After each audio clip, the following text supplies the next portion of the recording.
Good morning, my dear students. Welcome to Ambala Academia. Today, I am going to discuss with you digestion in grass-eating animals and in amoeba. Grass-eating animals.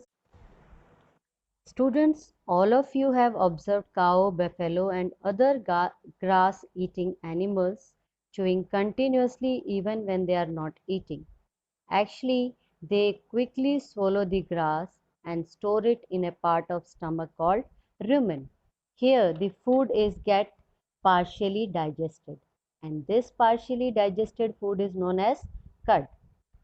And later on, this cud return to the mouth in small lumps, and animal chew this again. This process is called rumination, and these animals are known as ruminants.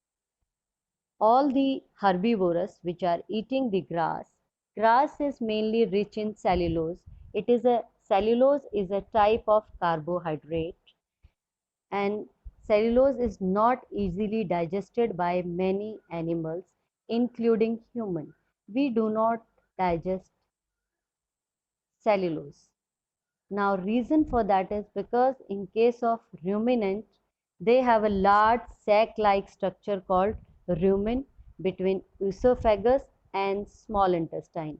You can observe this diagram carefully that in this area after esophagus in stomach there is a large sac called rumen which is present. If you see the arrows, the food is entering into the rumen and after that it is again going back.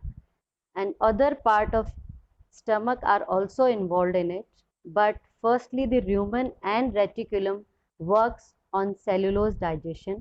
Once the process of cellulose digestion is active, then the food goes back to the mouth for further chewing.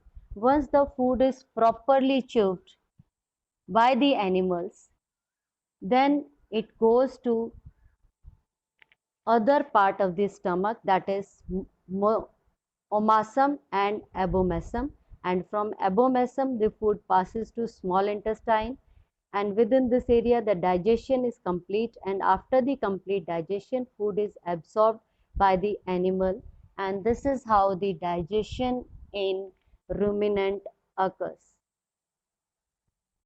Now next topic is digestion in single-celled microorganisms. In case of single-celled microorganism, we are mainly talking about amoeba. Amoeba is a single-cell microorganism found in pond water.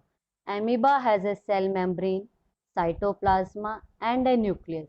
The cytoplasma have many bubble-like vacuoles.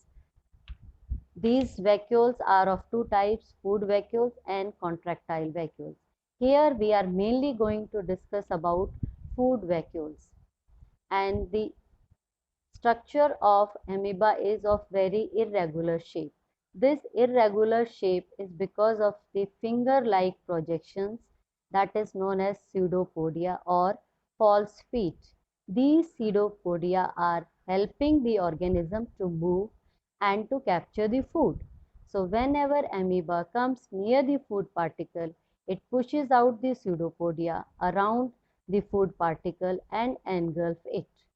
The food particles, when it is engulfed or trapped, then the food vacuole digests the food by the help of digestive enzymes, and after the digestion the food is absorbed by the amoeba to perform its basic life processes, and the undigested waste is then expelled by the vacuole in the other part of the body or in the outer side of the body. Now you can see the diagrammatic representation. Now in this diagrammatic representation, first step, that is amoeba, structure of amoeba, and near there is a food particle. So when they sense any food particles, they extend the outer layering of pseudopodia and entrap the food. Now the food is entrapped. Now this entrapped food is digested by the food vacuoles, and after the digestion, that is next step, the undigested food, that the absorption occurs and the undigested food is expelled out of the cell. This is how the amoeba takes its nutrition and utilizes its food. Thank you, my dear students. Stay home, stay safe.